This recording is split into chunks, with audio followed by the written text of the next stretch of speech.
ગીર વિસ્તારમાં સિંહોના એક બાદ એક જે મોત થઈ રહ્યા છે, જે બાદ વન વિભાગ સફાળું જાગ્યું છે।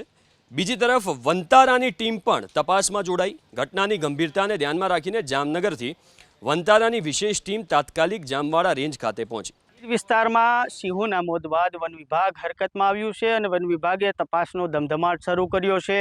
આજે જામનગર વનતારાની ટીમો છે તે પણ અહીંયા પહોંચી છે અને તપાસ કરી રહી છે। જોઈ શકાય છે આ જામવાડા રેન્જની ઓફિસ છે અને આ રેન્જ ઓફિસ છે અને જે સિંહોના મોત થઈ રહ્યા છે તે કયા કારણોસર થયા છે, કયા રોગો છે તેને લઈને તપાસ છે તે શરૂ કરવામાં આવી છે। જામવાડા રેન્જની વાત કરવામાં આવે તો જામવાડા રેન્જમાં 32 જેટલો સ્ટાફ છે તે સિંહોના આરોગ્યની તપાસ અને મોનિટરિંગમાં જોડાયો છે। જંગલ વિસ્તારમાં તપાસ માટે ટીમો પણ પહોંચી છે।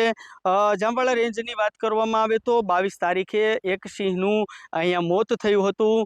આ મોતનું કારણ છે તે એમોનિયાના કારણે થયું હોવાનું પણ ક્યાંક ને ક્યાંક સામે આવ્યું હતું।